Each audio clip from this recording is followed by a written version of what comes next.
আসসালামু আলাইকুম প্রিয় শিক্ষার্থীবৃন্দ, তোমাদেরকে আরও একবার শুভেচ্ছা অভিনন্দন জানাচ্ছি। আশা করি সবাই অনেক ভালো আছো।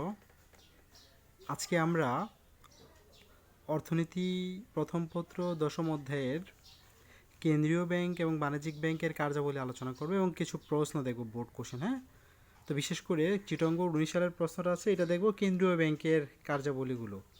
তো চলো কেন্দ্রীয় ব্যাংকের কাজগুলো আগে দেখে নিই। হ্যাঁ, কেন্দ্রীয় ব্যাংকের প্রথম কাজ হচ্ছে নোট প্রচলন করা অথবা ধাতব মুদ্রা প্রচলন করা। আমরা যে নোটগুলো ব্যবহার করি 5 টাকা থেকে শুরু করে 1000 টাকা নোট পর্যন্ত সবগুলো প্রচলন করে কোন ব্যাংক? কেন্দ্রীয় ব্যাংক। তাহলে কেন্দ্রীয় ব্যাংকের প্রথম কাজ হচ্ছে এবং গুরুত্বপূর্ণ কাজ হচ্ছে নোট প্রচলন করা, ধাতব মুদ্রা প্রচলন করা। কেন্দ্রীয় ব্যাংকের আরেকটি গুরুত্বপূর্ণ কাজ হচ্ছে আর্থিক নীতি প্রণয়ন করা। ঠিক আছে, দেশের অর্থনৈতিক নীতি কেমন হবে, আর্থিক নীতি কেমন হবে সেটা প্রণয়ন করা। আরেকটি গুরুত্বপূর্ণ কাজ হচ্ছে মুদ্রার মান সংরক্ষণ করা। তার পরবর্তী কাজ হচ্ছে ঋণ নিয়ন্ত্রণ করা, অর্থাৎ তোমরা জানো বিনিয়োগকারীদেরকে ঋণ দিয়ে থাকে বাণিজ্যিক ব্যাংক। সেই বাণিজ্যিক ব্যাংক ঋণ বেশি দিবে না কম দিবে, অর্থাৎ ঋণ নিয়ন্ত্রণ করতে হবে না বেশি দিতে হবে, এই কাজটা করে থাকে কেন্দ্রীয় ব্যাংক বিভিন্ন নীতির মাধ্যমে, সেগুলো আমরা আলোচনা করব। তারপর তার আরেকটি গুরুত্বপূর্ণ কাজ হচ্ছে মুদ্রা বাজার নিয়ন্ত্রণ করা। ঠিক আছে, এটাও খুব গুরুত্বপূর্ণ একটা কাজ। পরবর্তী আরেকটি গুরুত্বপূর্ণ কাজ হচ্ছে বৈদেশিক মুদ্রা নিয়ন্ত্রণ করা, অর্থাৎ আমরা যে ফরেন কারেন্সি ব্যবহার করি সেই ফরেন কারেন্সি নিয়ন্ত্রণ করা। ঠিক আছে, বৈদেশিক মুদ্রা নিয়ন্ত্রণ করা। তার আরেকটি গুরুত্বপূর্ণ কাজ হচ্ছে সে সরকারি ব্যাংক হিসেবে কাজ করে। ঠিক আছে, প্রত্যেকটা দেশে যে সরকার থাকে সেই সরকারের ব্যাংকার হিসেবে কাজ করে কেন্দ্রীয় ব্যাংক। অন্যান্য ব্যাংকের অভিভাবক হিসেবে কাজ করে। বাংলাদেশ ব্যাংক যে কোনো নীতি প্রণয়নের মাধ্যমে, প্রয়োজনীয় নীতি প্রণয়নের মাধ্যমে অন্যান্য বাণিজ্যিক ব্যাংকগুলোকে নিয়ন্ত্রণ করে। আমাদের দেশে কেন্দ্রীয় ব্যাংক হচ্ছে বাংলাদেশ ব্যাংক। বাংলাদেশ ব্যাংক অন্যান্য ব্যাংকগুলো আছে, সোনালী bank, Janata, Agrani, Rupali, standard charter bank, city bank, mercantile bank, যতগুলো বাণিজ্যিক ব্যাংক আছে সবগুলো ব্যাংককে নিয়ন্ত্রণ করে কেন্দ্রীয় ব্যাংক অর্থাৎ বাংলাদেশ ব্যাংক। এবং খুব ইম্পর্টেন্ট একটা ব্যাপার তোমাদের মনে রাখতে হবে, জনগণকে ঋণ দেয় না। কে দেয় না? কেন্দ্রীয় ব্যাংক জনগণকে ঋণ দেয় না। কেন্দ্রীয় ব্যাংক তাহলে কাকে ঋণ দেয়?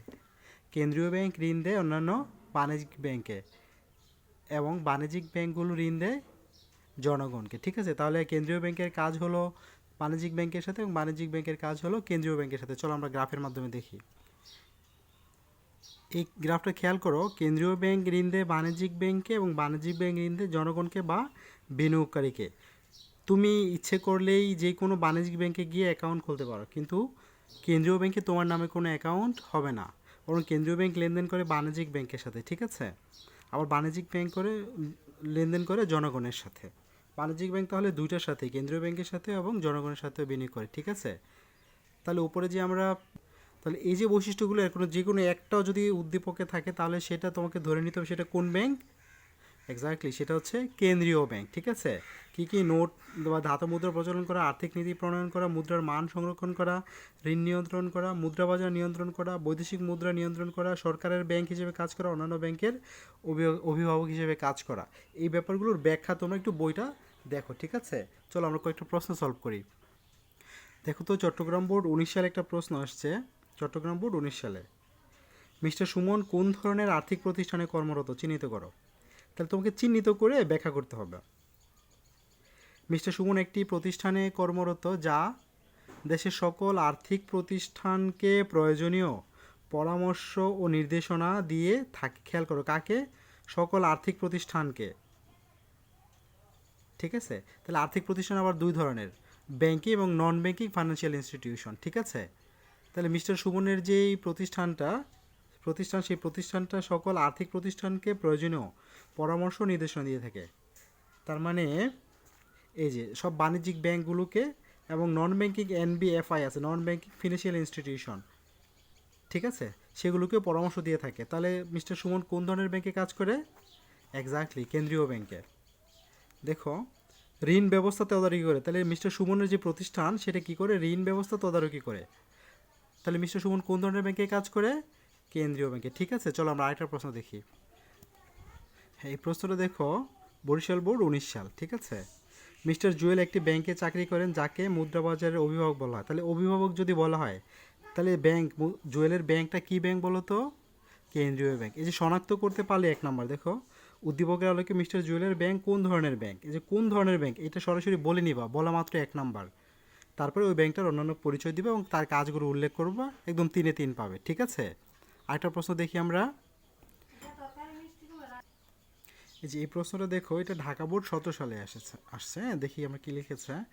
মিস্টার করিম একটি ব্যাংকে চাকরি করেন যাকে মুদ্রাবাজারের অভিভাবক বলা হয়। তাহলে এটা কোন ব্যাংক? এক্স্যাক্টলি, এ থেকেই বোঝা যায় যে এটা কেন্দ্রীয় ব্যাংক। ব্যাংকটি নোট প্রচলনের একচেটিয়া অধিকার, তাহলে নোট প্রচলনের একচেটিয়া অধিকার, নোট প্রচলন করে কোন ব্যাংক? কেন্দ্রীয় ব্যাংক। ঠিক আছে, তার ভাই মিস্টার সালাম অপর একটি ব্যাংকে চাকরি করেন যা জনগণের কাছ থেকে আমানত, তাহলে জনগণের সাথে লেনদেন করে, তাহলে কোন ব্যাংক সেটা? সেটা হলো বাণিজ্যিক ব্যাংক। ঠিক আছে, তাহলে অভিভাবক, নোট প্রচলন, আসলে যে কোনো একটাও যদি বৈশিষ্ট্য থাকে তাহলে সেটা কেন্দ্রীয় ব্যাংক। সেই বৈশিষ্ট্যগুলো কি কি? এই যে এই বৈশিষ্ট্যগুলো যেগুলো একটু আগে আমরা পড়লাম, এই বৈশিষ্ট্যগুলো যে কোনো এক বা একাধিক থাকলেই সেটা কেন্দ্রীয় ব্যাংক। ঠিক আছে, তো বাণিজ্যিক ব্যাংকের বৈশিষ্ট্যগুলো আমরা দেখি। হ্যাঁ, বাণিজ্যিক ব্যাংকের কাজগুলো দেখো, জনগণের কাছ থেকে আমানত গ্রহণ, জনগণকে বা বিনিয়োগকারীকে ঋণ দান, বিনিময়ের মাধ্যম সৃষ্টি, বিনিময় বিল বাট্টাকরণ, আসলে বাট্টাকরণ মানে ডিসকাউন্ট দেয়। ঠিক আছে, সঞ্চয় সংগ্রহ, মূলধন গঠন, এগুলো যে কোনো এক বা একাধিক থাকলে সেটাই হবে বাণিজ্যিক ব্যাংক।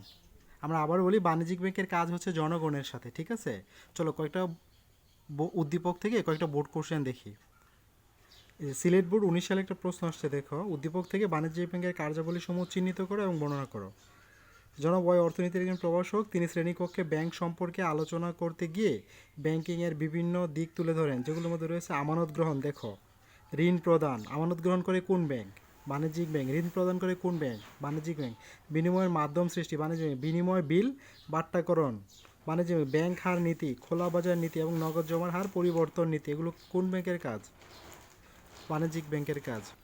আচ্ছা, দেখো এই যে ব্যাংক হার নীতি থেকে এই পর্যন্ত এগুলো আবার বাণিজ্যিক ব্যাংকের কাজ না, তার উপরে এগুলো হলো বাণিজ্যিক ব্যাংকের কাজ।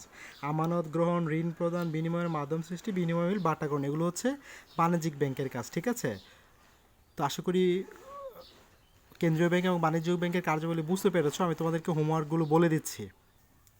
দেখো, বাণিজ্যিক ব্যাংকের কার্যাবলীর হোমওয়ার্কগুলো সিলেট বোর্ড 19 সাল, Dhaka board, Jessore board, Sylhet board, Dinajpur board 18 সাল, চিটাগাং বোর্ড 17 সাল এবং রাজশাহী বোর্ড 16 সাল। ঠিক আছে, তো স্ক্রিনশট নিয়ে রাখো এবং এগুলো পড়ে ফেলে এখনই।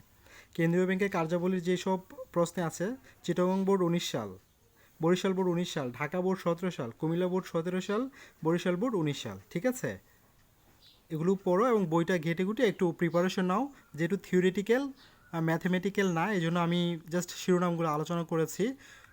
তো আশা করি বুঝতে পেরেছ।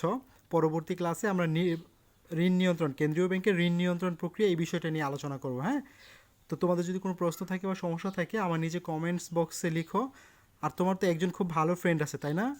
সেই ফ্রেন্ডের সাথে, শুধু একজনের সাথে তুমি শেয়ার করো। ঠিক আছে, তো আগামী এতক্ষণ ধৈর্য ধরে মনোযোগ দিয়ে আমাদের আলোচনা শুনেছো, সেজন্য তোমাকে আন্তরিক ধন্যবাদ এবং কৃতজ্ঞতা জানাচ্ছি। আগামী ক্লাসে আবারও দেখা হবে সেই প্রত্যাশায়। ভালো থেকো, খুদা হাফেজ।